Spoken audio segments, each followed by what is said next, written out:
Hi guys, welcome to गुल्लक finance. Finally Adani green energy का quarter 3 का रिपोर्ट आ चुका है। एक टाइम पे इस कंपनी को लोग क्रिप्टो से कंपेयर करते थे, क्योंकि क्रिप्टो भी जैसे एक दिन में 5% 10% अप डाउन हो जाता है, उसी तरह ये कंपनी भी एक दिन में 5% 10% अप या डाउन हो जाता था। तो आप भी अगर स्टॉक मार्केट में इन्वेस्ट करते हैं और अगर आप अपना कोई भी कंपनी को चाहते हैं कि हम लोग इस तरह का क्वार्टर ऑन क्वार्टर उसका रिपोर्ट लेके आए और उसका छोटा छोटा वीडियो इस तरह से बना के आपको अपडेट रखें, तो आप चैनल को सब्सक्राइब कीजिए और उस कंपनी का नाम कमेंट सेक्शन में लिख दीजिए। चलिए वीडियो को शुरू करते हैं। कंपनी के जो ऑफिशियल पीडीएफ था वो क्वालिटी थोड़ा खराब होने की वजह से हम लोग अलग से पीपीटी बनाए। तो सेल्स का अगर डेटा देखा जाए तो लास्ट ईयर से कंपेयर में इस ईयर थोड़ा इंप्रूव हुआ है, लेकिन क्वार्टर ऑन क्वार्टर देखा जाए तो ये डाउन गया है। तो ईयर ऑन ईयर लगभग ये 12% से अप हुआ है और क्वार्टर ऑन क्वार्टर लगभग 13% से डाउन है। देखिए, ईयर ऑन ईयर सेल्स बढ़ने का रीजन ये है कि इनका वॉल्यूम में काफी ज्यादा गेम खेल रहे हैं। पहले जो 11 मेगावाट का कैपेसिटी हुआ करता था वो बढ़ के अब 17 मेगावाट का कैपेसिटी हो चुका है। सेकंड, अगर एक्सपेंसेस देखें तो कॉस्ट ऑफ इक्विपमेंट का एक्सपेंसेस काफी तेजी से घटा है। 261 करोड़ से लेके अभी 12 करोड़ में आ चुका है। ईयर ऑन ईयर देखा जाए तो लगभग ये 95% से डाउन है और क्वार्टर 74% से डाउन है। एम्प्लॉय बेनिफिट कॉस्ट भी थोड़ा सा ही इंक्रीज हुआ। ईयर ऑन ईयर ये लगभग 19% का इंक्रीज हुआ एंड क्वार्टर ऑन क्वार्टर अगर देखा जाए तो यहाँ पर डिक्रीज हुआ है 21% से। अदर एक्सपेंसेस काफी तेजी से इंक्रीज हुआ है, 168 करोड़ से लेके 328 करोड़ तक पहुंच गया। तो ईयर ऑन ईयर ये लगभग 95% इंक्रीज हुआ। क्वार्टर ऑन क्वार्टर हार्डली 5% का इंक्रीज हुआ है। इबिटा अगर देखा जाए तो लगभग 19% का अप हुआ है, लेकिन क्वार्टर ऑन क्वार्टर ये लगभग 14% डाउन है। तो इबिटा मार्जिन अगर देखा जाए तो ईयर ऑन ईयर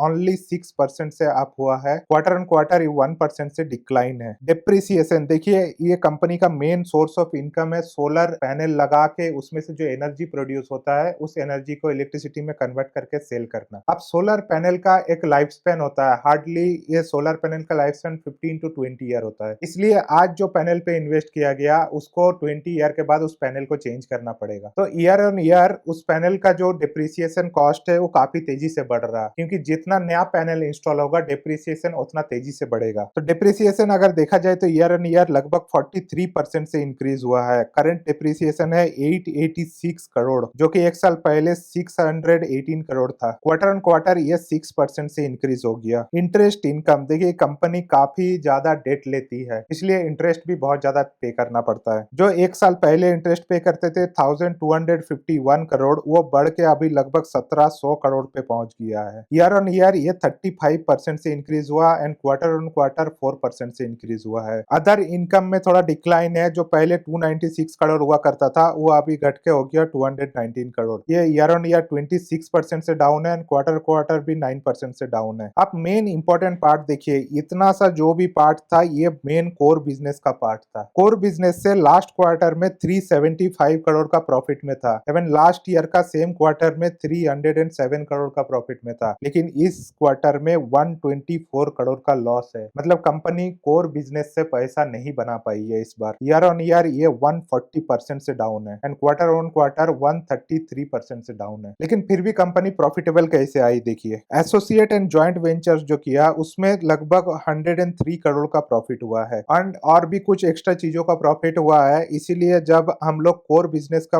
लॉस के साथ इस प्रॉफिट को ऐड करते हैं और एक्स्ट्रा और भी जो छोटे मोटे प्रॉफिट हुआ उसको ऐड करते हैं तो 5 करोड़ का प्रॉफिट दिखता है, जबकि पिछले क्वार्टर में ये 644 करोड़ का प्रॉफिट हुआ करता था और लास्ट ईयर सेम क्वार्टर में 474 करोड़ का प्रॉफिट था। तो ये ईयर ऑन ईयर लगभग 99% का डाउन है एंड क्वार्टर ऑन क्वार्टर 99% का डाउन है। तो प्रॉफिट मार्जिन सिर्फ 0.2% बचा है, जो कि लास्ट क्वार्टर में ये 21% था एंड लास्ट ईयर का सेम क्वार्टर में 20% था। तो इस कंपनी का मेन पेन पॉइंट है इसका लोन, जो कि काफी ज्यादा इंटरेस्ट पे करना पड़ रहा है और प्रॉफिट डिक्लाइन होने की वजह से ईपीएस जो लास्ट क्वार्टर में 3.44 था और लास्ट ईयर का सेम क्वार्टर में लगभग 3 था, वो घट के अब जस्ट 0.38 बचा है। मतलब एक शेयर के पीछे ओनली 0.38 रुपीज का अर्निंग हुआ है। तो करंट सिचुएशन अगर देखा जाए तो कंपनी थोड़ी डिफिकल्टीज से गुजर रही है और ऑब्वियसली जिस तरह से कंपनी पहले क्वार्टर ऑन क्वार्टर जैसा ग्रोथ दिखाया, कंटिन्यूअसली वैसा ग्रोथ दिखाना किसी भी कंपनी के लिए पॉसिबल नहीं है। लेकिन आपको साथ में ये भी बात याद रखना है कि गवर्नमेंट भी रिन्यूएबल एनर्जी को बहुत ज्यादा पुश कर रहे हैं। इनफैक्ट इन फ्यूचर अगर कोई ऐसा चीज है जो